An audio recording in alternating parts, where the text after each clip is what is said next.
y bienvenidos a la Biblioteca de Castilla-La Mancha. Hoy continuamos nuestras actividades del Día del Libro o de la Semana del Libro, aunque para esta biblioteca ya saben que todos los días es el Día del Libro.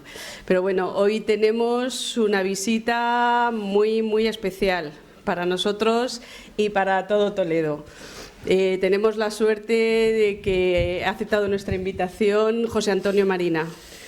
Muchísimas gracias, José Antonio, por hacernos un hueco y acercarte a tu tierra, a Toledo, en la que todos te queremos muchísimo, y además es nuestro primer socio de honor de la biblioteca, que lo hicimos en el año 2013. Para nosotros fue todo un honor, así que valga la redundancia que seas tú nuestro primer socio de honor.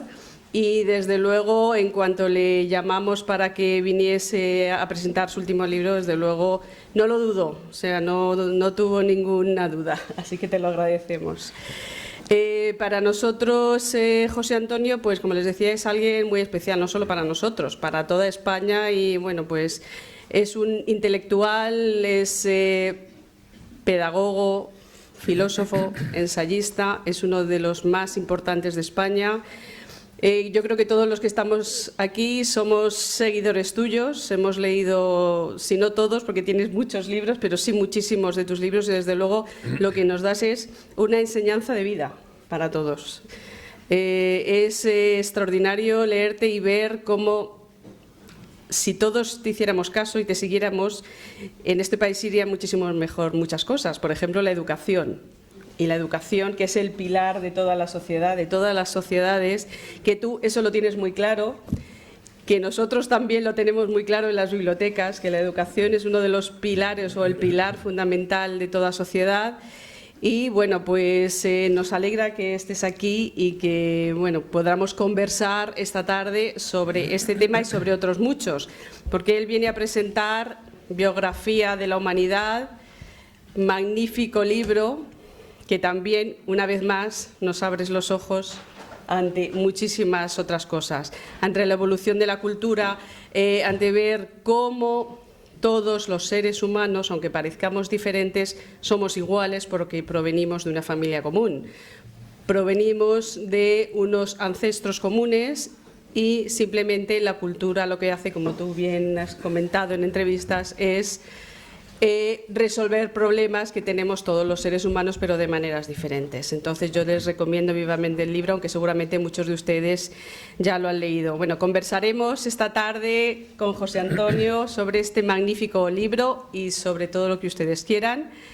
Y nos acompaña también otra persona para nosotros muy querida y excepcional, que es Jesús Fuentes. Es el presidente, como saben, de nuestra Asociación de Amigos de la Biblioteca y que también está ahí al pie del cañón siempre que lo necesitamos. Él es un bibliotecario más. No lo podemos hacer socio de honor porque es que la Asociación de Amigos de la Biblioteca sería darnos a nosotros mismos el socio de honor, pero desde luego es un bibliotecario más, es un compañero más, igual que Asun, que la veo también aquí, que es la secretaria de la Asociación de Amigos, y ellos hacen muchísimo por esta biblioteca. Entonces, bueno, también aprovecho para agradecerles a los dos el trabajo que hacen. Entonces, bueno, Jesús ha venido a presentar a José Antonio y a compartir esta maravillosa tarde con nosotros. Yo ya me callo y le doy el paso a Jesús. Cuando quiera, Jesús. Gracias. Bueno, pues muchas gracias, Carmen. Muchas gracias, José Antonio, por estar aquí. Eres un toledano sabio. Normalmente solemos hacer alardes de otro tipo de toledanos, los sabios no, porque no los entendemos mucho. Entonces preferimos que estén por ahí mejor que por aquí, pero bueno, esta es tu casa y como es tu casa te agradecemos que estés hoy con nosotros. Y yo quería aprovechar mi posición privilegiada en este momento, que es la de estar aquí arriba, como presidente de la Asociación de Amigos, para dos cosas. Una, para hacer propaganda de la asociación, que es mi cometido. Siempre lo hago, siempre que puedo lo hago, porque lo que se necesita son socios. O sea, lo que necesitamos es gente que se asocie para un proyecto concreto que es defender los libros. Esa es una de las primeras cosas. Solemos tener fichas por ahí y yo invito a todo el mundo a que se asocie y no le pasa nada, no le vamos a castigar ni le vamos a maltratar, es más, le vamos a dejar libertad total para que asista a los actos cuando quiera.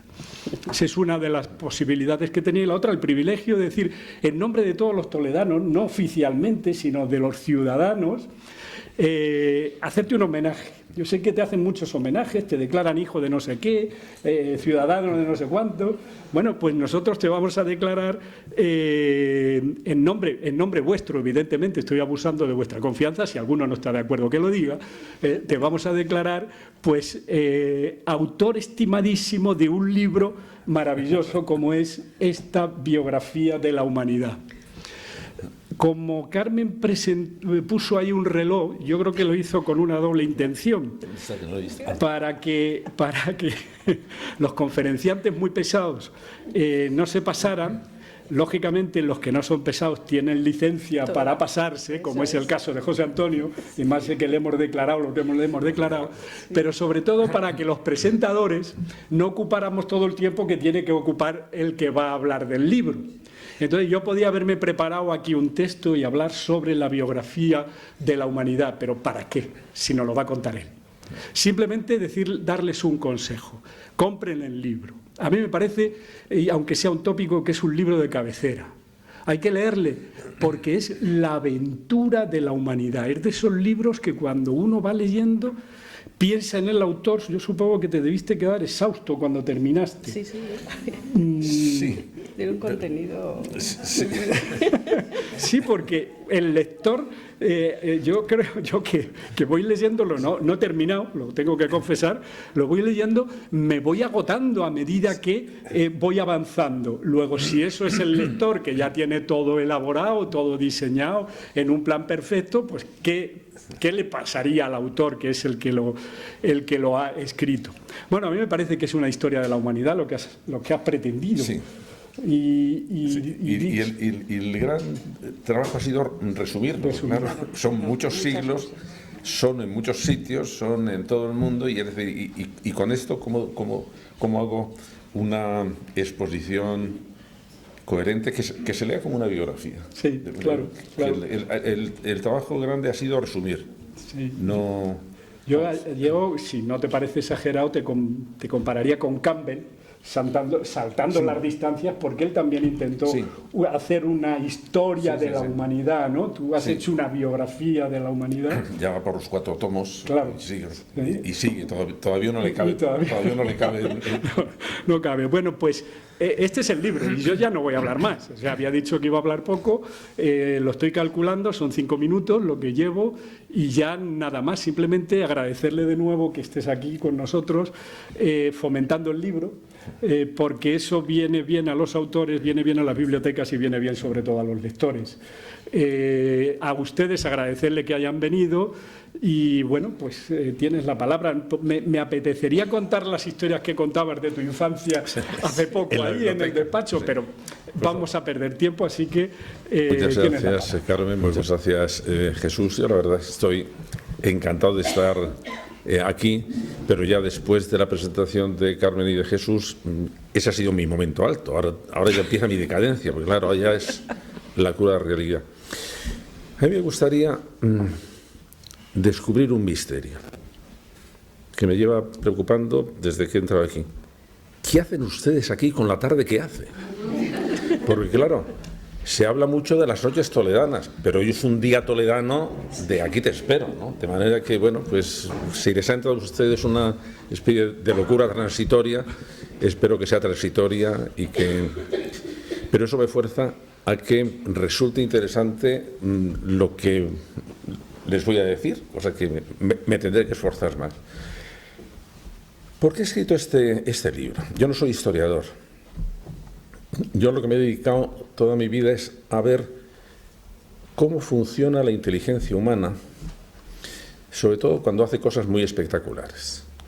Cuando hace arte, cuando hace ciencia, cuando hace música, cuando organiza los sistemas políticos, cuando crea sentimientos. Es decir, la inteligencia humana hace cosas muy notables.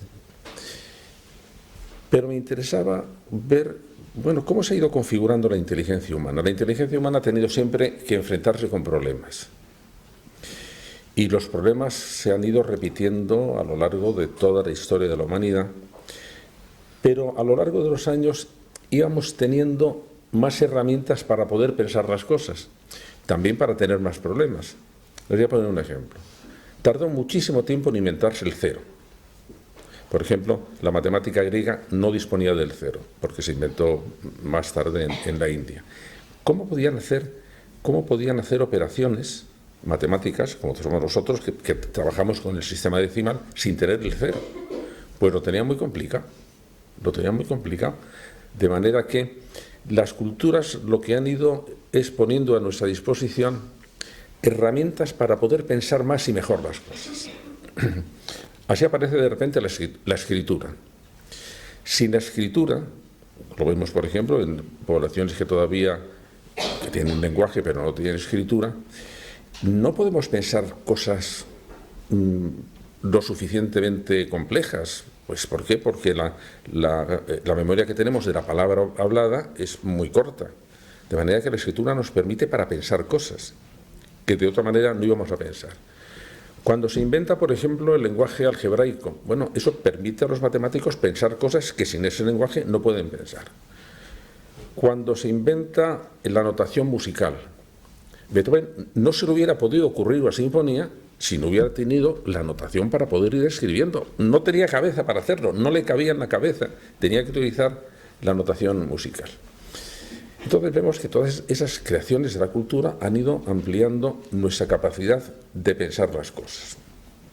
Cuando aparece el libro, lo que aparece es una gigantesca herramienta para desarrollar nuestra inteligencia. Y si se pierde el libro, se pierde una herramienta colosal para desarrollar la inteligencia. Ah, no, pero ya están las redes. Vamos a ver, como especialista en el desarrollo de la inteligencia, las redes sociales son un peligro muy serio para la inteligencia humana. ¿Por qué? Porque en el momento, y yo lo estoy viendo no ya con mis alumnos, lo estoy viendo con mis colegas, la dificultad que empiezan a tener de leer párrafos largos. A la tercera subordinada se han perdido. Y entonces, en el momento que empezamos a acortar los mensajes, en un mensaje muy corto solo cabe un insulto, un chiste, una consigna, un clip publicitario y se acabó. ¿Qué es lo que queda fuera? Pues quedan fuera dos cosas. Una, los argumentos, que son largos, y otra cosa, el análisis de los sentimientos, el análisis de las situaciones, el análisis de los comportamientos, que también exige, un trabajo lento.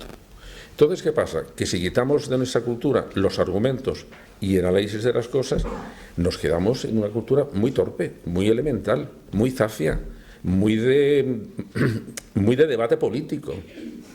Que ya habréis visto hasta qué punto al final todo se concentra y lo que han dicho es, pero si usted ha hecho una simpleza con petulancia, o sea que ya es el colmo. Bueno, pues vamos para eso. Y la única solución es que reconozcamos que el discurso literario, que la explicación literaria, que la narración literaria es una gigantesca herramienta para nuestro pensamiento. Y que si prescindimos de esa herramienta nos empobrecemos. ¿Por qué? Porque ya no es que no vayamos a ser capaces de pensar eso, porque no tenemos herramientas, es que vamos a perder la necesidad de hablar de eso. Y entonces lo que vamos a ir haciendo es prescindiendo de lo que es la actitud de la inteligencia que nos permite tomar decisiones sensatas, que es que tengo que comprender las cosas. Y lo que estamos haciendo ahora es uso las cosas y no necesito comprenderlas. En algunas cosas está bien, yo puedo usar este móvil sin comprender lo que hay aquí dentro. Bueno, me gustaría que mis alumnos entendieran un poco mejor lo que empieza a suponer el móvil dentro de sus vidas, porque estamos teniendo un problema serio. Bueno, pero esto puedo usarlo sin comprenderlo. Ya las instituciones políticas, por ejemplo, las puedo usar sin comprenderlas, pero es mal asunto. porque entonces empiezo a no comprender qué hay en el fondo de cada una de las instituciones, qué significa la democracia, o qué significan los derechos, o qué significa el sistema judicial, o la separación de los poderes, y nos metemos en un lío. Y ya el colmo del disparate es cuando uso también las personas sin necesidad de hacer un esfuerzo por comprenderlas. Entonces se acabó. Entonces ya tengo el patatrás. De manera que el lenguaje es la gran herramienta que tenemos para comprender el mundo. Y tiene que hacerse a través de narraciones largas, narraciones pausadas, narraciones que analicen y que nos estén proporcionando las claves para entender de qué pasa. Y si no entendemos las cosas, alguien se va a aprovechar de nuestra falta de comprensión. De manera que nos está haciendo muy vulnerable.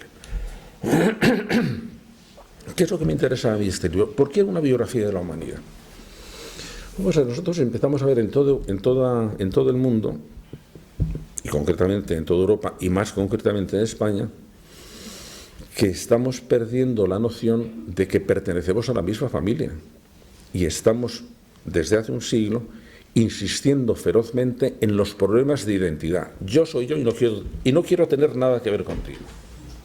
No, mi identidad está por encima de todo. Hoy le acaba de decir una persona, ¿España está por encima de los españoles? No, vamos a ver, mira, vamos a ver, las personas están antes que las entidades abstractas.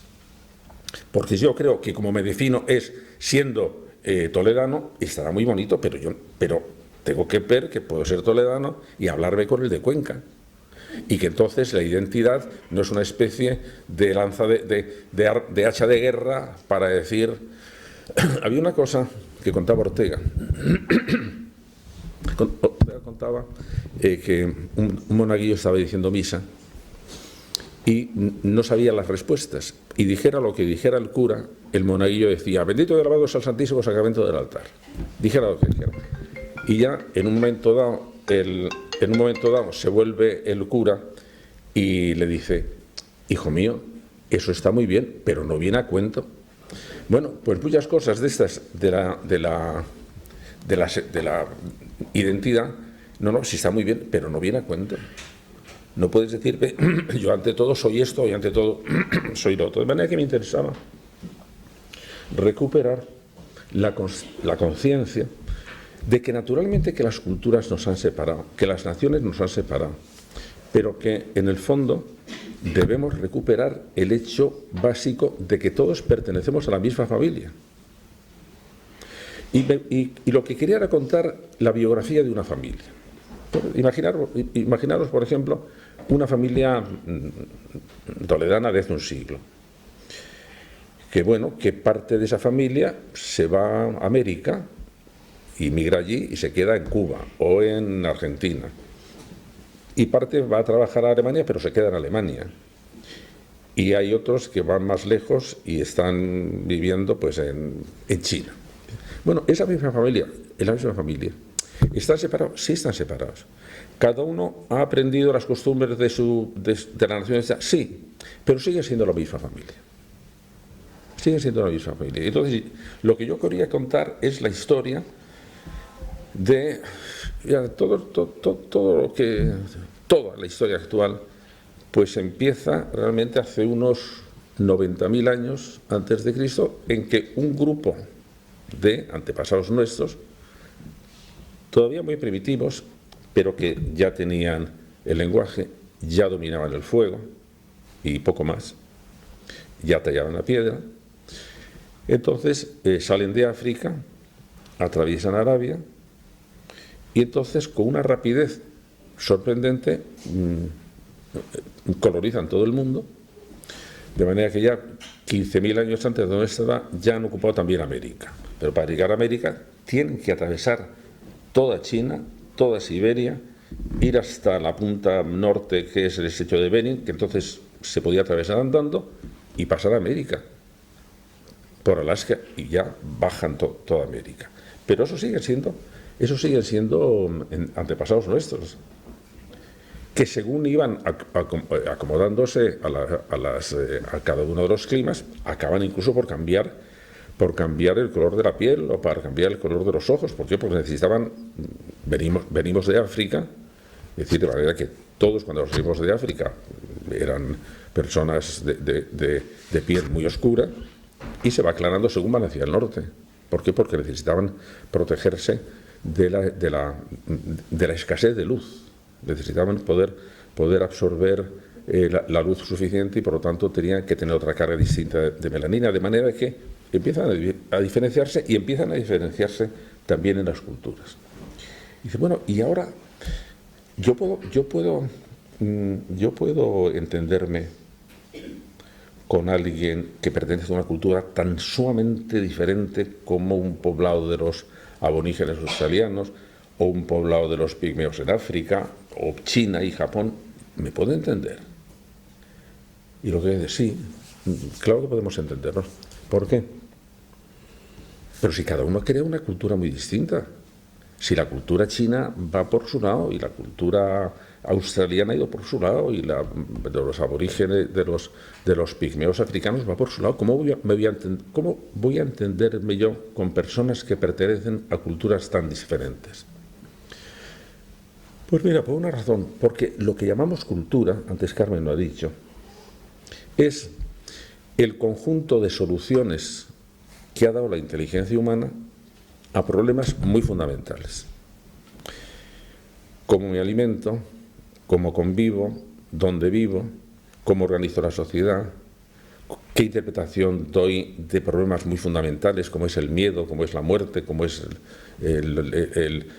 cómo trato con los enemigos, cómo trato con los débiles, cómo trato con los extranjeros, cómo expreso unas experiencias que llamamos estéticas, que ahora las distinguimos mejor, pero en su origen no se sabía muy bien si eran religiosas, si eran artísticas. Cuando unas personas se meten en unas cuevas donde era dificilísimo entrar y pintan allí una cosa que nosotros los consideramos ahora obras de arte, Altamira o Lescaut, ellos no eran artistas. Ellos, ¿qué estaban sintiendo? Pues una especie de fascinación ante la capacidad que tenía una línea de representar a un animal, o era un ritual mágico para ver si se hacía que el animal fuera propicio y se dejara cazar, o no sabemos muy bien lo que era.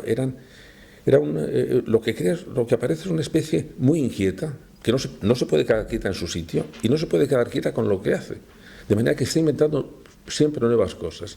¿Necesitaban algún sitio para vivir y para protegerse? Sí, unas cuevas. No, pero no nos quedamos en cuevas.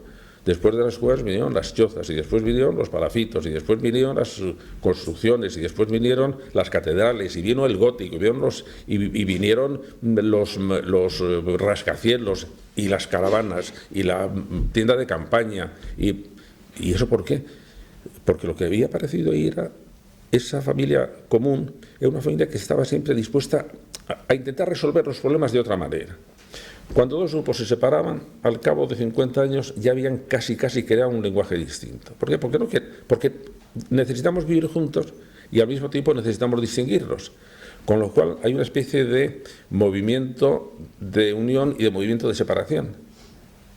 Y todos, sin embargo, como nos enfrentamos con los mismos problemas, al final sí nos podemos comprender, no si vamos a la solución, sino si vamos al problema. Pero usted con esto, ¿qué quería resolver? Usted de esta manera a lo mejor tan rara, ¿qué quería resolver? ¿Por qué usted, que está pasando hambre, no se come la vaca? A ver, ¿cuál era el problema que hizo que los hindúes no se comieran las vacas?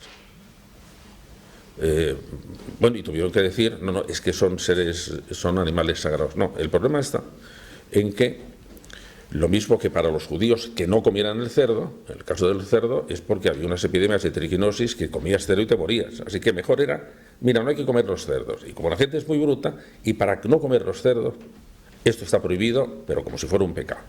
Y entonces se está introduciendo sistemas normativos, y en el caso de la vaca, si te comes la vaca el primer día que tengas hambre, pues entonces eliminas tu mayor fuente de riqueza, claro, porque la vaca te permite el estiércol, porque la vaca te puede dar leche, así que no mates la vaca, aunque tengas mucho hambre, porque va a ser peor. Y entonces cada nación, cada cultura ha ido resolviendo los problemas a su manera, pero los problemas son siempre los mismos. Y entonces es ahí donde tenemos que intentar hacer un retroceso hacia atrás y decir, cada vez que nos parezca que alguna cultura está haciendo cosas muy raras, hay que hacer la pregunta, ¿y por qué está haciendo usted esto? ¿Por qué hace esta cultura esto? ¿Por qué de repente aparecieron en los derechos más antiguos, aparece que el derecho es comunicado al legislador o al rey como si viniera de otro mundo, como un dios lo ha dicho? Pues porque necesitaban establecer normas muy fuertes y tenían que ver cómo se conseguía que la gente las respetara. Y entonces la mejor manera es que me lo ha dicho el Dios. Es que me lo ha dicho un Dios. ¿Por qué en todas las culturas hay religiones? No hay ningún pueblo que no haya tenido religión. En unas serán politeístas, en otras monoteístas, en otras, como las hindúes, no tienen una figura de Dios, una figura muy amplia que es el absoluto. Pero ¿qué les está moviendo a estas personas para tener en todo momento histórico, que crear mundos tan sumamente fantásticos, tan sumamente irreales o ideales o trascendentes? ¿Por qué no se estaban quietecitos con lo que tenían? ¿Por qué no les servía lo que estaban viendo y tenían que inventar otras cosas? Y como esto se da en todas las situaciones, en todas las culturas, en todas las geografías, podemos decir, bueno, eso nos ha venido con la familia, eso lo hemos tenido dentro. ¿Y cómo lo hemos tenido dentro? Y ahora viene lo que me pareció más interesante. Cada uno de nosotros hemos recibido una doble herencia. Hay una herencia genética que recibimos de nuestro padre y de nuestra madre, y hay una herencia cultural. Y de la misma manera que dentro de nosotros están actuando los genes y no los conocemos, ahora ya la ciencia ha dicho muchas cosas de ellas, pero vamos, los genes han estado dirigiendo nuestro crecimiento, nuestra reproducción, nuestras capacidades de siempre, sin que supiéramos que estaban ahí. Bueno, pues igual que hay esa herencia biológica, hemos recibido una herencia cultural. Y la herencia cultural lo que está también obrando dentro de nosotros, y muchas veces no reconocemos, bueno, ¿por qué pensamos esto así? ¿Por qué tenemos estos sentimientos? ¿Por qué hemos organizado el mundo de esta manera? Bueno, todos sabemos que si hubiéramos nacido, nosotros en Toledo somos cristianos, si hubiéramos nacido 500 kilómetros al sur, seríamos musulmanes. ¿Y eso qué significa? Pues eso significa que todos hemos recibido, junto a la herencia biológica, hemos recibido esa herencia cultural, y hace que estén resonando dentro de nosotros cosas cuyos autores no conocemos, porque no sabemos quién lo inventó. Igual que no sabemos quién inventó las palabras aparecen y nosotros las transmitimos y las usamos. Bueno, pues nuestras costumbres, nuestros sentimientos. Por ejemplo, el modo de responder ante un problema emocionalmente, nosotros o los orientales, es distinto. Tienen diferente estructura emocional. Por ejemplo, nosotros, cuando nos oyen hablar, un oriental nos considera que somos muy violentos. ¿Por qué? Porque decimos sí y no con demasiada facilidad. Para un chino el decir sí y no es demasiado brusco, es demasiado violento. No, hay que dar vueltas, hay que suavizar las cosas, no hay que decirlas tajantemente, hay que ir acercándose a ellas. Si en Bali alguien quiere hacer una visita, tiene que una semana decir, dentro de una semana voy a hacerte una visita. Y 3 días antes, dentro de 3 días voy a hacerte una visita. Y cuando te acercas, decir, estoy acercándome. ¿Por qué? Porque no hay nada que teman tanto como la sorpresa. En cambio, nosotros disfrutamos con las sorpresas. De manera que cada una de las culturas también ha ido organizando un sistema emocional, que es la manera que tenemos de responder a cosas que a nosotros nos parecen evidentes, y en otras culturas son evidentes también. Pero siempre podemos reconocer ¿Qué tipo? Siempre podemos reconocer los sentimientos. Es decir, cada cultura puede tener miedo a una cosa, pero el sentimiento del miedo es un sentimiento universal. Cambian los desencadenantes, cambia la intensidad, cambia la manera de protegerse de ello, pero en el fondo, dentro de nosotros están resonando miedos muy antiguos, que forman parte de nuestro genoma cultural. Son, pues, no solamente el miedo a la oscuridad o el miedo a la soledad, por ejemplo, el miedo al que dirán, que es posiblemente dentro de los miedos sociales el más potente. La vergüenza, que es un tipo de miedo, es el miedo a la mirada ajena. Nosotros lo tenemos, los americanos no lo tienen. Nosotros tenemos un sentido del ridículo que nos impide hacer muchísimas cosas. Y nos parece, pero ¿por qué hacen estos americanos? Pero bueno, ¿cómo van a venir con esas bermudas?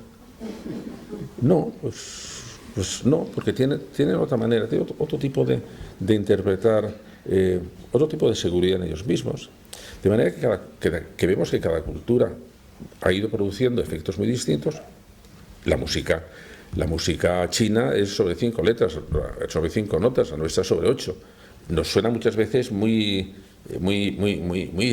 híspida, no, bueno, han hecho otro tipo de música, pero sabemos lo que es la música, sabemos la música, el papel que tiene en ellos, sabemos el papel que tiene la poesía. ¿Es una poesía distinta? Es una poesía distinta.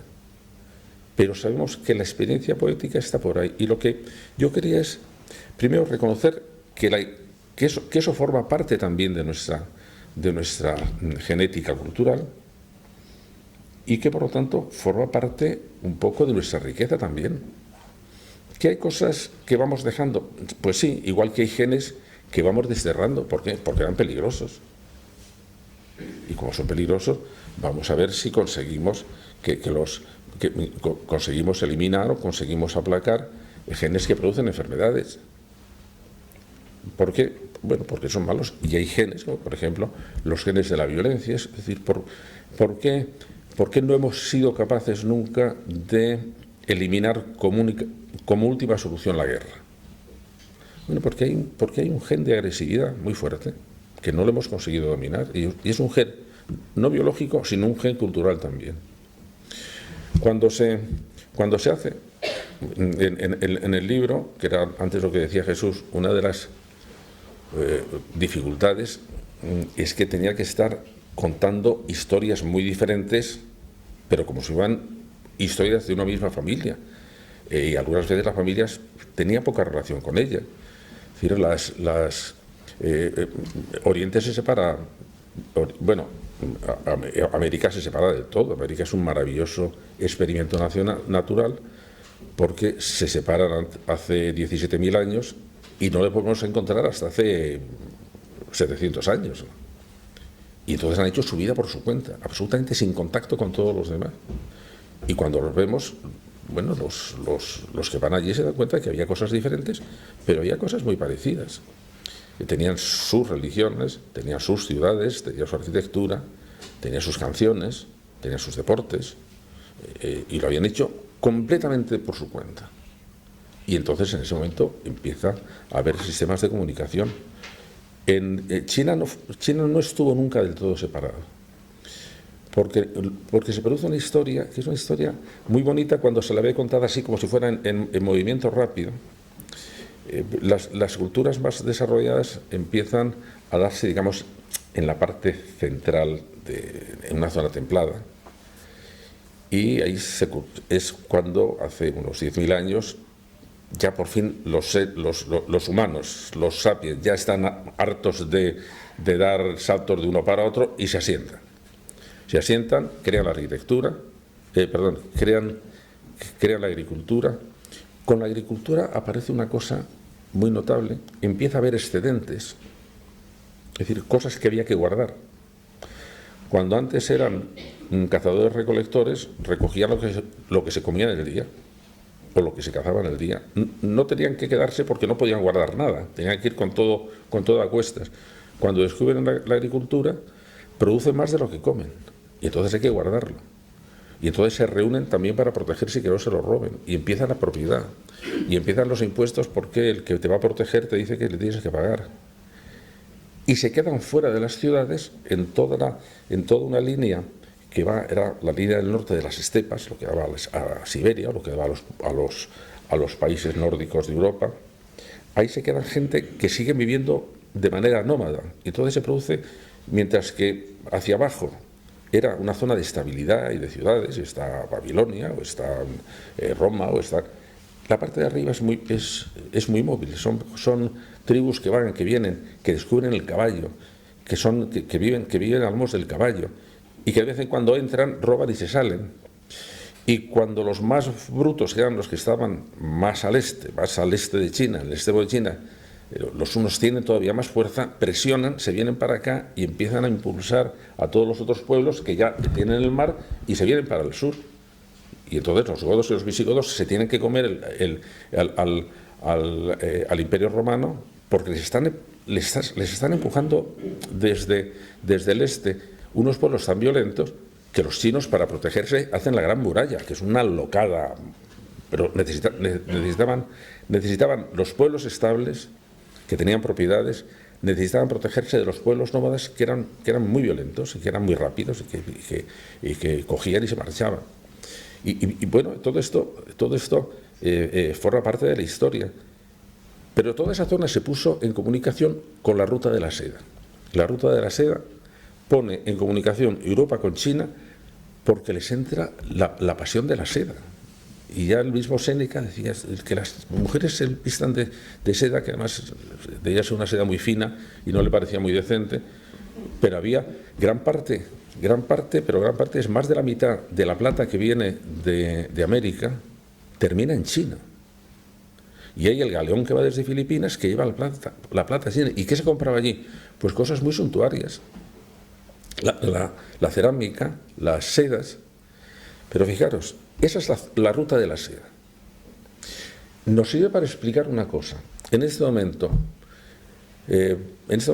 estamos asistiendo a, luego si queréis lo comentamos, estamos asistiendo a la emergencia de China, pero la emergencia no de China como potencia económica, que posiblemente en este momento ya es la más potente, sino como potencia cultural. Lo que está diciendo China es que la cultura china es superior a la cultura europea. Y se han metido en la mayor obra de ingeniería que se está haciendo en este momento en el mundo, que es el nuevo camino de la seda, porque quieren estructurar todas las comunicaciones desde Europa hasta China y que sean ellos, y que sea sobre ese eje sobre el que esté moviéndose medio mundo. Y lo están haciendo. Y lo que os decía, cuando veis qué tipo de desarrollo han hecho, pues mientras Europa era muy belicosa siempre, porque eran naciones muy pequeñitas, y las naciones muy pequeñitas tenían que estar siempre compitiendo con la de al lado, y entonces desarrollaron el tipo de armamento que a los chinos no les interesó. Inventaron la pólvora y no lo usaron nada más que para cohetes, para juegos pirotécnicos, y nosotros lo utilizamos porque teníamos que pelearnos con el otro. China era tan sumamente grande que no tenía enemigo, desde los 3 siglos antes de nuestra era hizo un imperio y ahí se quedaron. Y en el siglo XIV hay un emperador chino que de repente piensa, vamos a ver si hay algo interesante fuera de China. Entonces crean la armada más potente que ha habido en todo el mundo, 1800 barcos que rodean toda África, vuelven y el almirante dice, bueno, pues lo único interesante que hemos encontrado es una jirafa. Lo único, todo lo demás les parecía que nosotros éramos muy atrasados y no les interesaba, se quedan ahí. Y entonces empieza a hacer una cosa que es lo siguiente: mientras que Europa, desde Grecia, siempre ha considerado que el valor supremo era la libertad, los chinos pensaban que no, que eso de la libertad, ¿por qué le estábamos los europeos dando tanto valor? Que lo importante era la armonía entre los ciudadanos, la armonía con la naturaleza. Pero, bueno, en este momento, en la última reunión del Partido Comunista Chino, lo que ha dicho el secretario general del Partido Comunista Chino es: nosotros somos confucianos y por lo tanto no valoramos la libertad, que es un capricho de los europeos, lo que valoramos es la armonía. Y por lo tanto nosotros tenemos un tipo de democracia que es superior a la democracia europea. ¿Por qué? Porque no está basada en la libertad, está basada en la armonía. Y dice, oye, pues sacar la antena, porque en este momento en Europa se está hablando de democracias no liberales. Hungría, por ejemplo. Todos los populismos, sobre todo de derechas, están diciendo, no, sí. ¿Y para qué van a ser las democracias liberales? Tienen que ser democracias autoritarias. ¿Y qué empiezan a poner de ejemplo? Mira cómo pasa en China y mira cómo les va de cine. Bueno, hasta cierto punto. ¿Veis? Eso era China, un gen que activaron 600 años antes, 500 años antes de su saga con Confucio, está ahora todavía actuando. Y cuando los chinos dicen, ¿y por qué nosotros sentimos así?, se olvidan de que ese gen está presente en su cultura, que es un gen cultural que está ahí. Claro, me parece que conocer esto para mí ha sido realmente fascinante, porque empiezo a comprender muchas cosas. Empiezo a comprender, por ejemplo, qué pasó. Se llama dos épocas axiales en toda esta historia, es decir, dos épocas en que parece que la historia gira sobre un eje y cambia rotundamente. Una que es la primera era axial, que es de 600 a.C. a 300 a.C., que es cuando aparecen todas las grandes religiones. Aparecen los profetas de Israel, aparece Buda, aparece Confucio, aparece Lao-tse, aparece en Grecia Sócrates y Platón, que tienen una especie de religiosidad muy filosófica, pero religiosidad, y de los discípulos y de los profetas de Israel proceden muchos siglos después, proceden las otras dos grandes religiones, tanto Jesús de Nazaret como Mahoma. Lo que buscan es el antecedente de los profetas. De manera que hay una época maravillosa en que cambia la manera de pensar de todo el mundo. ¿Y por qué pasó en ese momento? Si estaban muy lejanos, si no se conocían, ¿qué pasó? Había una especie como de maduración genética, igual que genética cultural, que a partir de un momento dado empezaban a pensar, por ejemplo, algo que ahora nos cuesta a nosotros reconocer, que es que empiezan a pensar en Dios como en un ser bueno.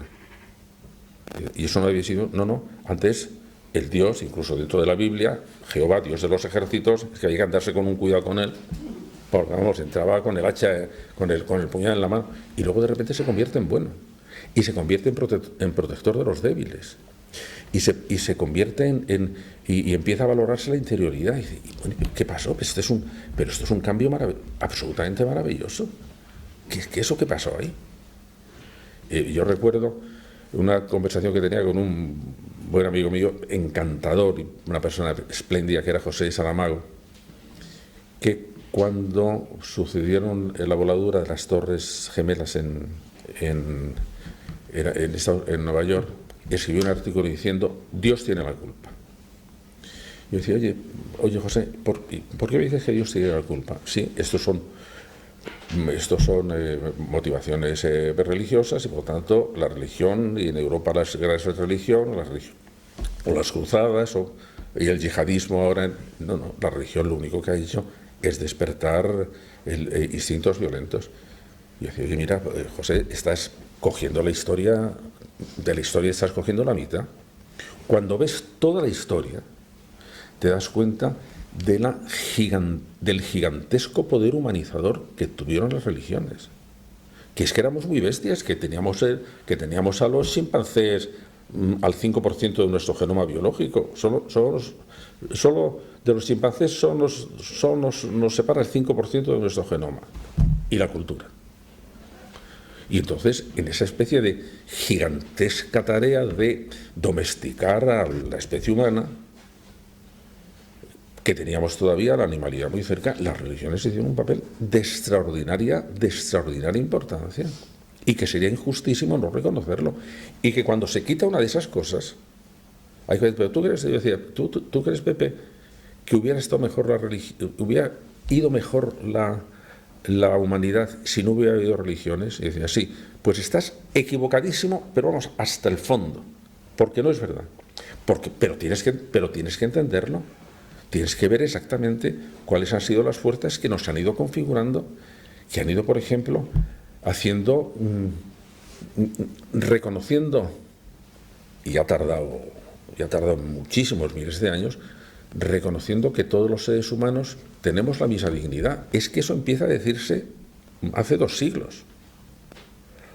Porque claro, hay que reconocer que en España tuvimos esclavitud consentida hasta 1898. Solo en Cuba, es verdad, pero en Cuba teníamos esclavos. Y bueno, pues es que estaba en el ambiente, es que, no sé, no se reconocía exactamente con claridad como lo vemos ahora, que sin duda alguna hay esclavos y sigue habiendo esclavos en Sudán, pero ya no hay nadie que lo reconozca. No, es que tardamos muchísimo tiempo en darnos cuenta de la igualdad de los seres humanos, pero muchísimo tiempo, y todavía con mucha facilidad lo olvidamos. ¿Qué pasó con la igualdad de la mujer? En el año 31, en las Cortes Republicanas, se trata el voto femenino. Y entonces uno de los diputados, que además presumía de científico, dice una cosa: claro que hay que dar el derecho al voto a la mujer, pero como según las doctrinas científicas europeas la mujer alcanza el uso de razón a los 40 años, hay que dar el voto a partir de los 40 años. Dice, vamos a ver, que estamos en 1961.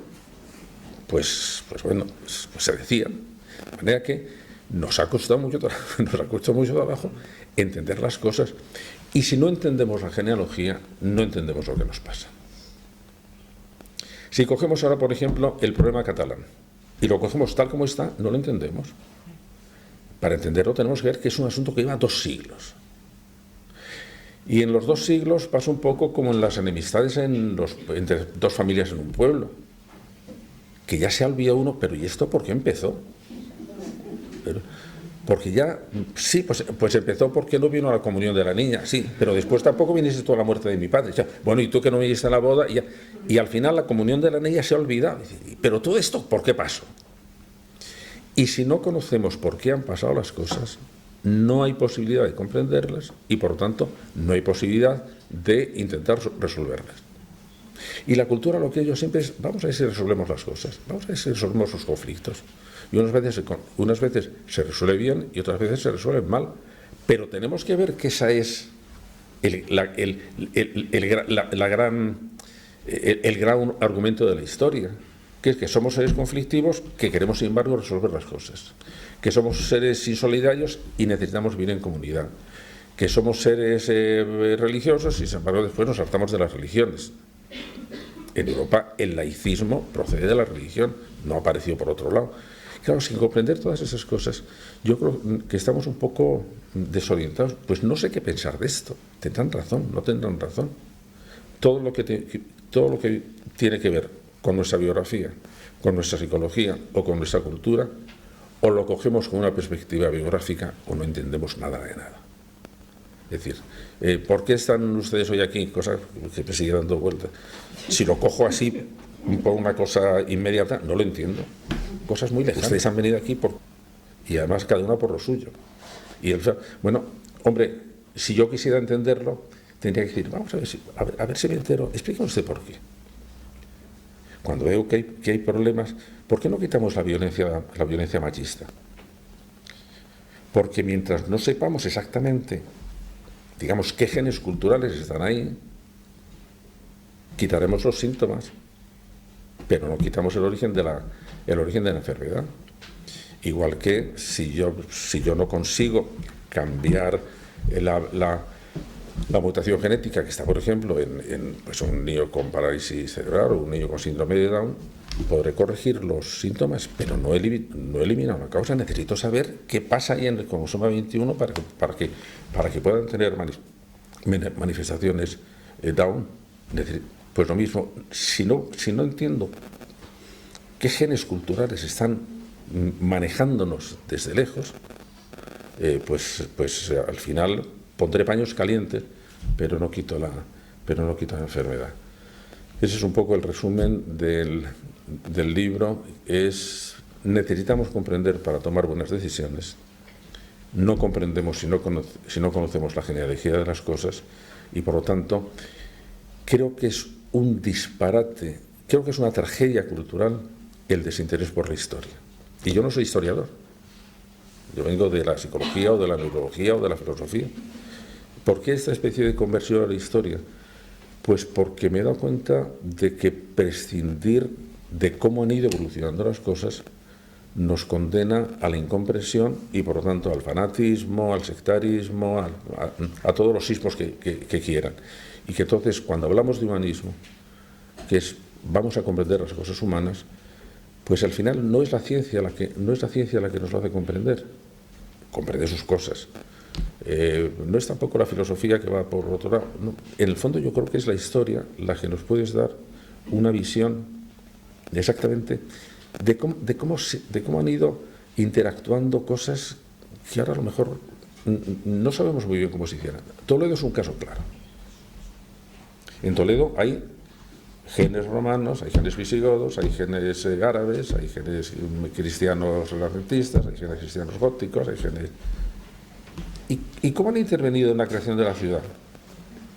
Pues al final no sabes exactamente, se han ido mezclando y lo que ha salido pues, es una cosa muy peculiar, que es Toledo. Y si quiero comprender Toledo, tengo de alguna forma que recuperar toda esa genealogía, y entonces empieza a haber cosas muy interesantes. Y si no, una visita turística. Pero si quiero comprenderlo, tengo que ver todas estas cosas. Por ejemplo, la gente le extrañó mucho, era una exageración, pero una encuesta europea que se hizo, a mí me preguntaron que cuál me había parecido que era la contribución a la cultura europea más importante de España. Casi todo el mundo dijo, pues, o Cervantes, o Velázquez, o Picasso. Y yo dije, y lo dije con convicción, creo que fue la Escuela de Traductores de Toledo. Y se quedan diciendo, hombre, ya llevar el toledanismo hasta esos extremos. Y yo, no, te lo voy a decir. En un momento dado, la Escuela de Traductores de Toledo fue la puerta en que toda la cultura árabe, que a su vez era la entrada de toda la cultura griega, vino aquí, se tradujo, es decir, se puso en contacto una cultura con otra cultura y se lanzó a Europa, y Europa lo aprendió de los traductores de Toledo. En un momento en que con tanta facilidad nos malentendemos, pues ojalá hubiera un traductor del castellano al catalán. Ya me entendéis, no es de la lengua catalana a la lengua castellana. Es decir, oye, si no nos ponemos de acuerdo, necesitamos hacer puentes de comprensión. Necesitamos hacer modos de entendernos, porque es que si no, nos ponemos cada uno en nuestro caparazón y de ahí nos salimos. Este libro intenta colaborar de una manera, pues, con todas las limitaciones del mundo, pero a comprender lo apasionante, lo trágico algunas veces, no, lo trágico muchas veces, de la historia de la humanidad. Es decir, cómo hemos hecho cosas magníficas y cómo hemos vuelto a repetir las mismas atrocidades una y otra vez. Hombre, si conocemos esto mejor, a lo mejor podíamos hacer las cosas mejor también en un momento en que tenemos medios para cambiar muchas cosas. Y cuando uno tiene mucho poder tecnológico, mucho poder de las biotecnologías, bueno, cuando uno tiene muchas herramientas, puede hacer las cosas muy bien o puede hacerlas rematadamente mal. Y yo creo que estamos justo en ese momento, en un momento en que las expectativas están con las espadas en alto diciendo, ¿hacia qué lado irá la pelota? ¿Irá hacia el lado bueno o vamos a meternos en un lío absolutamente espantoso?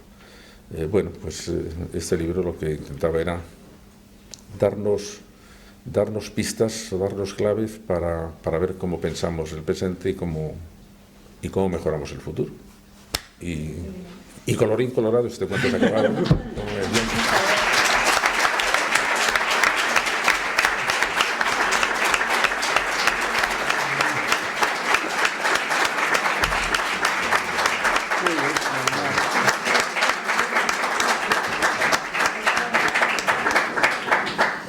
Muchas gracias, José Antonio.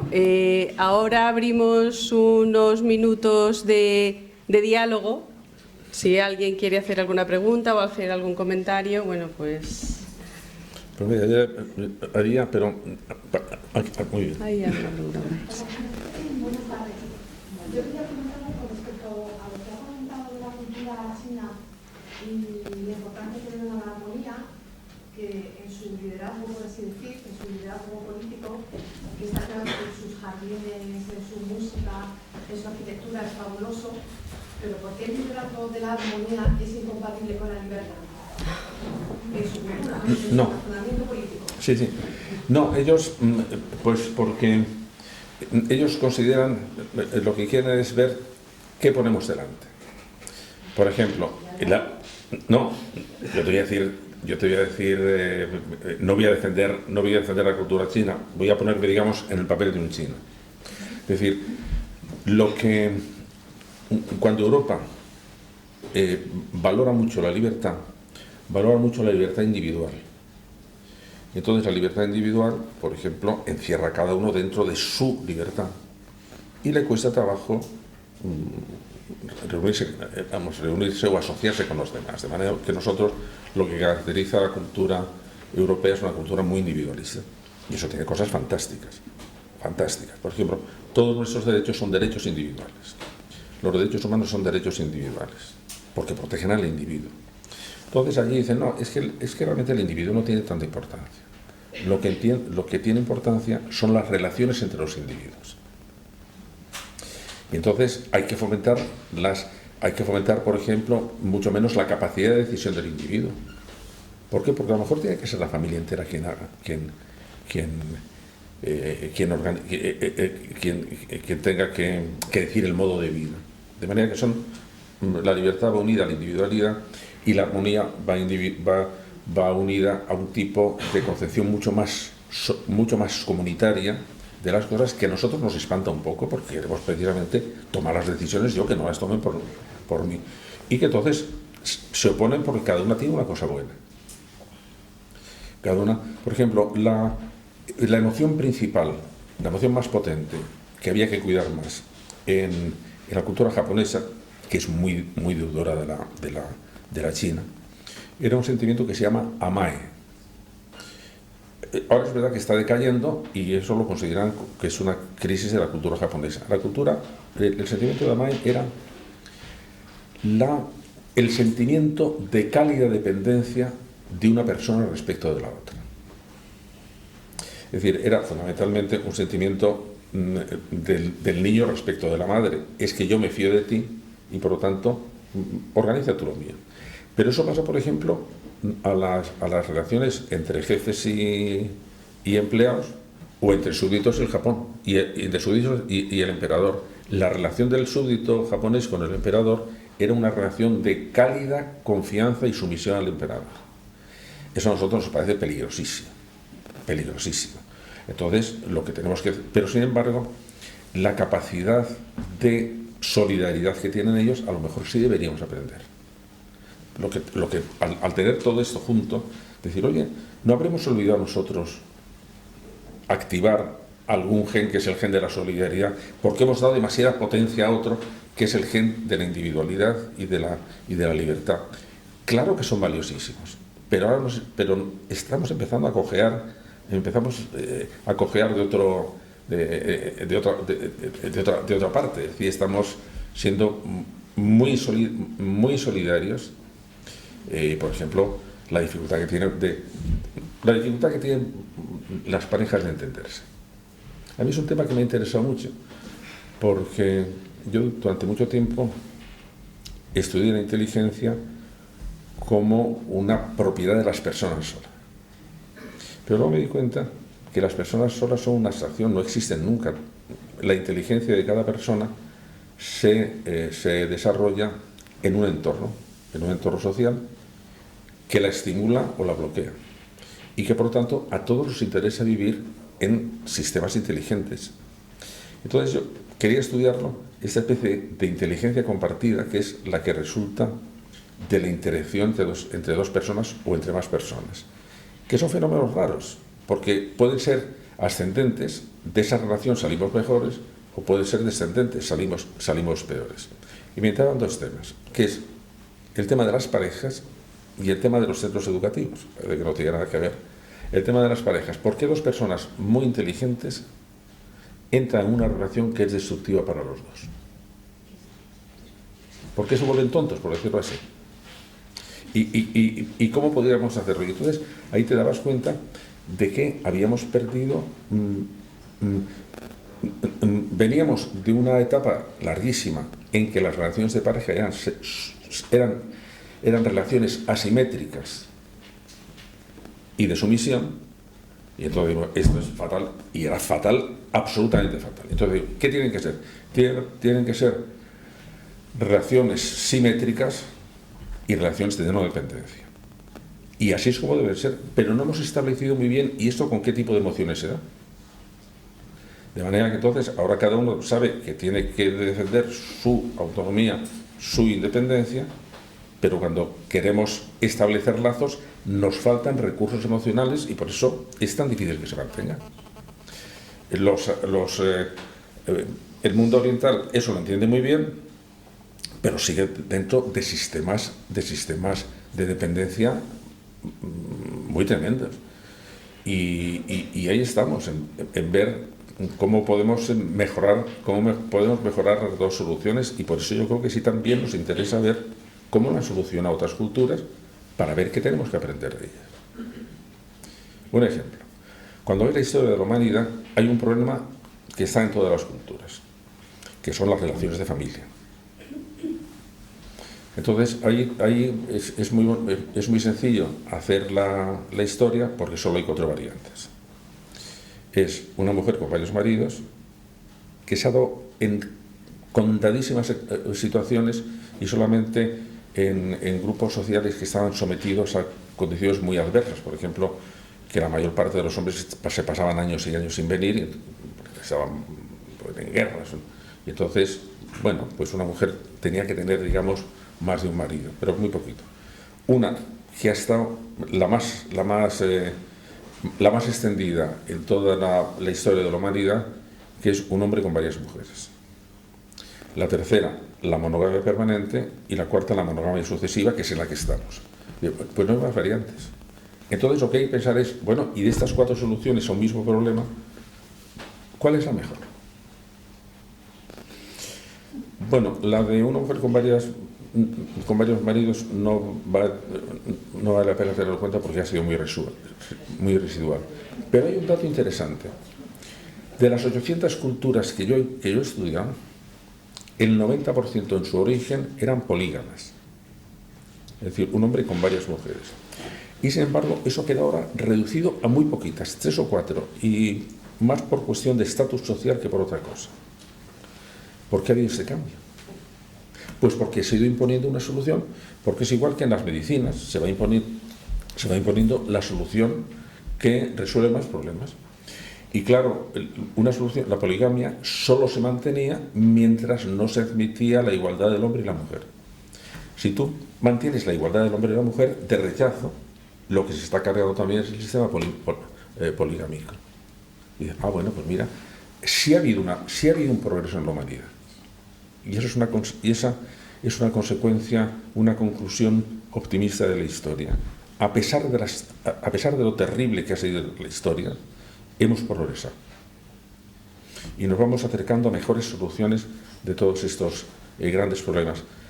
Pero mejoramos de una manera que hay que andarse con cautela. Porque progresamos, porque en el fondo, si este es el objetivo donde queremos ir, nos vamos acercando.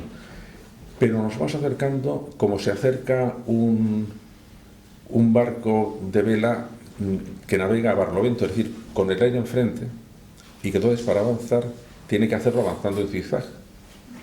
Va así, cambia la vela, va así, se va acercando, pero antes de dar la bordada está lo más alejado imaginable del objetivo que tiene. Y la duda que tenemos es, ¿y si no damos la vuelta? Por ejemplo, ¿cuándo hemos estado en el siglo XX más separados del tipo de vida que queríamos? Durante la Segunda Guerra Mundial, durante la tiranía nazi. dimos la vuelta. Y entonces nos volvimos otra vez a acercar. ¿Y si no hubiéramos dado la vuelta? ¿Qué hubiera pasado? Es decir, si hubieran ganado la guerra los nazis. Pues que no podemos decir dónde hemos estado, ¿eh? De manera que, claro, el conocer también, que es otro tipo de enseñanza, que yo creo que nos conviene decir, para no quejarnos demasiado, porque muchas veces no valoramos lo que tenemos. No, hemos progresado muchísimo, pero es un progreso que es absolutamente precario. De repente puede colapsar, y eso nos lo enseña la historia. Pero vamos, ¿qué les pasó a los alemanes, que eran la nación técnicamente más avanzada, económicamente más avanzada, científicamente, artísticamente, filosóficamente? ¿Pero qué les pasó? ¿Pero qué les pasó para poder hacer esas brutalidades que nos siguen poniendo los pelos de punta? ¿Pero qué les pasó? Pues hay que estudiarlo. ¿Para qué? Pues para que no nos pase otra vez. ¿Por qué? Porque puede pasar. 30 años después, en la Yugoslavia pasaron horrores muy parecidos. Como era más pequeño, no tuvieron tanta repercusión. Y hace no muchos años, en Ruanda, en 3 meses se mataron a 2 millones de personas, porque eran de otra raza. Y, oye, ¿qué nos pasa? Que de repente se nos despierta un gen destructivo y vamos a ver qué es lo que despierta ese gen destructivo. Igual que cuando dices la genealogía del cáncer, esto lo favorece. Bueno, pues hay cosas que favorecen esto. Sí, que igual que está comentando esto, querría saber cuál es el momento que más le conmueve de la biografía de la humanidad. Vamos a ver, a mí me conmueven varios momentos. Me conmueve como época grande lo que te he dicho, la época axial, porque es cuando hay una especie de gigantesca revolución espiritual. Ya por una cosa más cercana, me ha fascinado tanto que le di, aquí lo he estudiado, pero porque ya lo había estudiado otro libro, qué es lo que pasó concretamente en la figura de Jesús de Nazaret y lo que supuso, el cambio que supuso, que sigue siendo absolutamente, digamos, incomprensible. Si es que eran 3 muertos de hambre que estaban ahí en el culo del mundo, ¿no? Si es que eso era, bueno, y cómo producen un cambio tan sumamente radical en un continente que es el continente europeo, que teniendo casi todo en contra, que eran naciones pequeñas, muy accidentadas, sin grandes recursos naturales, se convierte en la gran potencia mundial en el siglo XIX. Y esa especie, ¿cómo se convirtió el cristianismo en una potencia cultural y religiosa de tal categoría? Me produce fascinación esa época. Y luego, por último, las 2 grandes revoluciones democráticas, la de Estados Unidos y la Revolución Francesa. Me parecen 2 momentos realmente tremendos, fantásticos, porque cambian las cosas, pero también la historia nos dice una cosa: el sistema democrático americano eligió mejor que el sistema democrático francés. Y eligió mejor por una razón: porque los franceses admiraban y veneraban, y siguen venerándolo, el poder absoluto. Les gusta que el poder sea absoluto. Lo único que hicieron es, en vez de que el titular del poder absoluto fuera el rey, el poder absoluto lo tenía la nación. Y ahí se metieron en un lío y nos metieron a todos en un lío. Porque la nación sigue teniendo poder absoluto y, por lo tanto, puede eliminar o limitar los derechos de los ciudadanos. En cambio, la Revolución Democrática Americana estaba hecha por gente que desconfiaban del poder, mientras que los franceses amaban el poder absoluto, y por eso después de la Revolución Francesa viene Napoleón. Los americanos eran gente muy curtida, gente muy peleada ya en la vida, y tenían el poder absoluto. Entonces lo que querían es aquí que no mande nadie demasiado. Y por eso hicieron un sistema de check and balances, de equilibrios. Primero los estados federales con sus legislaciones privadas, luego otras leyes que eran las federales, pero con 2 cámaras, un Senado y el Congreso, y luego además con el presidente que se elige por otra parte diferente. Es decir, que no tenga muchas, que nadie mande mucho, que no pueda, el presidente Trump, que está intentando llevar al máximo el autoritarismo legal, se da cuenta que hay cosas que no puede hacer. ¿Por qué? Porque el Congreso se lo veta o el Senado se lo veta. Y está ahí limitado. ¿Por qué? Porque eran gente que desconfiaba mucho. En cambio, nosotros, la tradición francesa era muy de que la nación tenga todo el poder. Eso también lo tiene su historia. Y ese momento a mí me parece un momento históricamente también interesantísimo. Así que por el precio de uno te he dado 3. La era axial, la aparición del cristianismo y las 2 grandes revoluciones. Se me está ocurriendo una idea. Tú que eres experto en educación y es tu tema favorito, al escribir este libro, por lo que has dicho de la armonía de los chinos y la libertad individual de Europa, influirá muchísimo en la educación también. Siempre has dicho que los que educaban era la tribu. No sé si eso está de acuerdo un poco además, más con ese mundo que con el nuestro. Y además es por otra cosa. Primero, lo que ves con esto es que la verdadera definición de nuestra especie no es que somos animales racionales, porque lo de animales sería a las claras y lo de racionales a ratos. No, lo que es nuestra verdadera definición es: somos la única especie que educa a sus crías. ¿Qué significa que educa a sus crías? Que lo que ha ido en cada momento alcanzando se lo transmite a la generación siguiente. Le transmite las técnicas, le transmite el lenguaje, le transmite el modo de pensar, le transmite las herramientas afectivas, le transmite la cultura. Y claro, nosotros lo que somos es un híbrido de biología y de cultura. De manera que la cultura tiene tanta potencia que cambia la biología. Voy a dedicar 2 minutos a esto porque es justo, yo creo, el reto que tenemos ahora en el mundo educativo, en que van a pasar muchas cosas y lo malo es que si no andamos con tiento, no vamos a decidir los cambios educativos desde el mundo de la educación, se van a decidir en otros campos. Es decir, en este momento, por ejemplo, quien está trabajando con proyectos más ambiciosos educativos no son los sistemas educativos, ni los pedagogos, ni los psicólogos, son las grandes compañías de informática que quieren convertirse en las educadoras del mundo. Google a la cabeza, pero no solo Google, Microsoft, IBM, Cisco Systems y Apple. Y entonces son gente muy lista, pero muy lista, y que tienen mucho dinero. Y entonces están diseñando cómo ven la educación. Y antes o después los estados se lo van a comprar. Y yo creo que lo que necesitamos, este libro lo que pretende es, este libro debía, y es en lo que estoy trabajando ahora, debía dar origen a una asignatura que se diera en todo el proceso educativo, desde primaria hasta el primer curso de las universidades, hasta el primero. ¿Por qué? Para ver dónde estamos, para intentar ver todo esto, porque entonces lo que ves es cómo aparece la historia de la educación, es una parte importantísima de esta. ¿Quién educaba en cada momento? Bueno, pues allí te das cuenta no solo de cómo educaba, sino prácticamente hasta el siglo XIX, el fundamento de la educación, tanto si era religiosa como si era laica en la escuela, era la obediencia. El pupilo o el alumno, igual que el hijo, igual que el fiel, tenía que obedecer al maestro. Cuando cambia de la escuela antigua a la escuela moderna, empieza en los años 30, pero vamos, sobre todo en los años 50-60, lo que se dice es: no hay que educar, no hay que utilizar la obediencia como núcleo del sistema educativo, porque entonces estamos haciendo a la gente muy dependiente.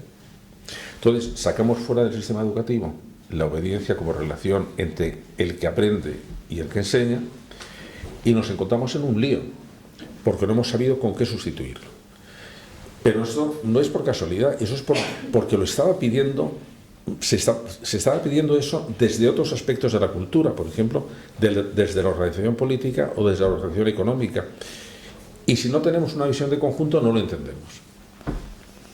Y por eso, el ver cómo la historia de la educación forma parte absolutamente esencial de todo el proceso de nuestra biografía cultural, yo creo que nos despierta los ojos para ver que tenemos que seguir dándonos cuenta que sigue siendo así, ¿eh? Y que no darle la importancia suficiente significa que estamos entregándonos en manos del azar o de alguien. Y que tomarse en serio la conciencia de lo que pasa en la educación, de ver cómo la educación es la que teje los mimbres básicos sobre los cuales cada uno después ya hace el dibujo que quiere, pues es realmente importante.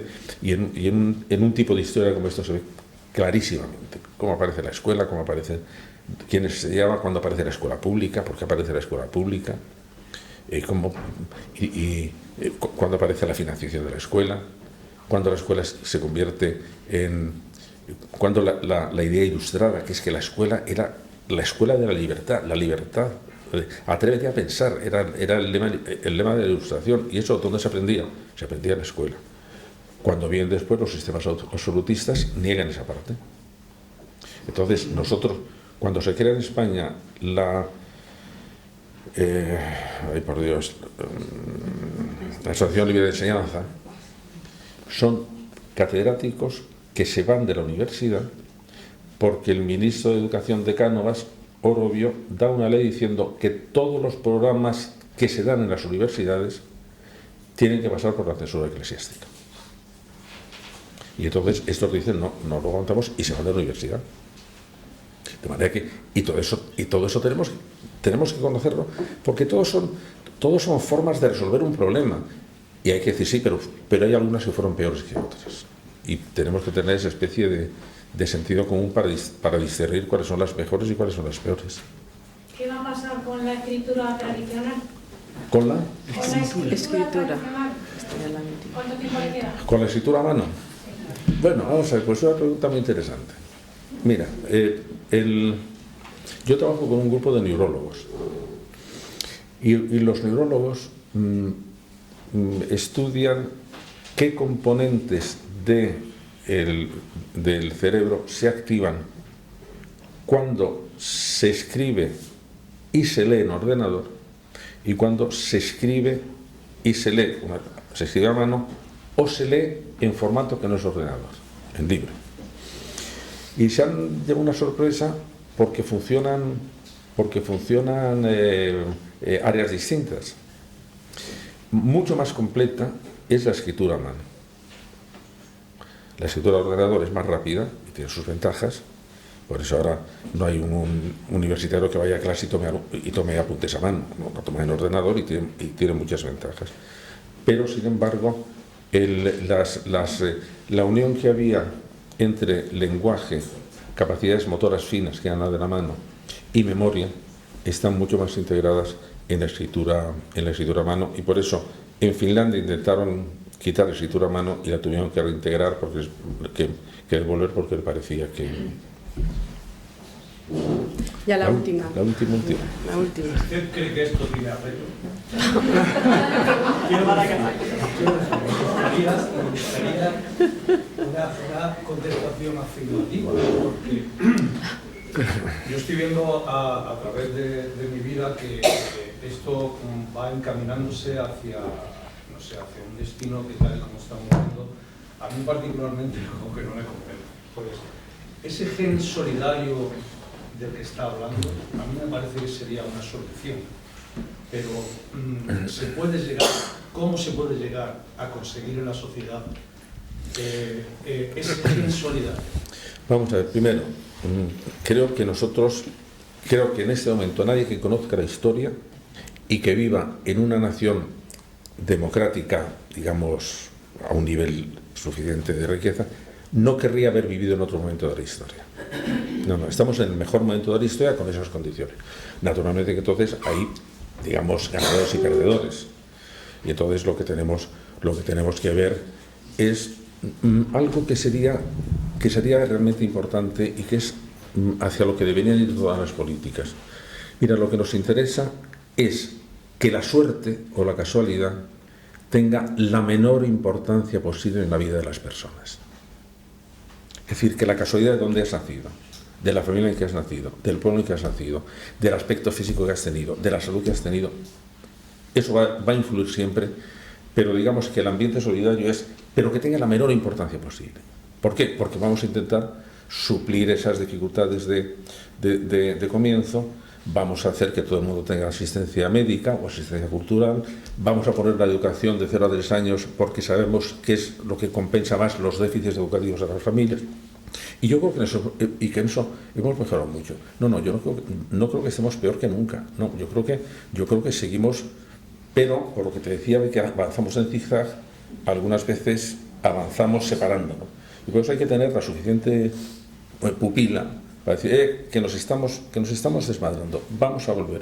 En este momento hay un peligro que es el avance de los sistemas autoritarios en Europa, la crisis de Europa, que Europa es de las cosas más inteligentes que se ha inventado. Cuando ves aquí lo que ha sido Europa, que hemos estado enzarzados en guerras terribles continuamente. Hay el siglo XVII que está 2 años en todo el siglo estamos sin guerra en Europa.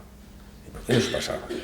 Bueno, ahora hemos llegado a una prosperidad y a un tipo de asistencia social, porque ese era el proyecto europeo. El proyecto europeo era, vamos a ver si tenemos una economía realmente tecnológicamente avanzada, porque si no competimos, pero manteniendo la protección social. Y eso es muy complicado. Y el sistema americano va, prosperidad económica que ya la gente se las arregle. Nosotros eso, y China está por otro lado diciendo, no, sistemas autoritarios y nosotros arreglamos la vida de la gente. Y entonces, entre esos dos extremos está el gran proyecto europeo y vemos que se está resquebrajando. Y hay que mucho cuidado, que esto ha costado mucho trabajo hacerlo. Pero cogiéndolo en etapas más grandes, creo que éticamente hemos mejorado. Y ahora no soportamos cosas que hace 20 años soportábamos con bastante facilidad. Y yo creo que por eso, o sea, que yo soy optimista con cautelas. Muy bien, muchísimas gracias, José Antonio.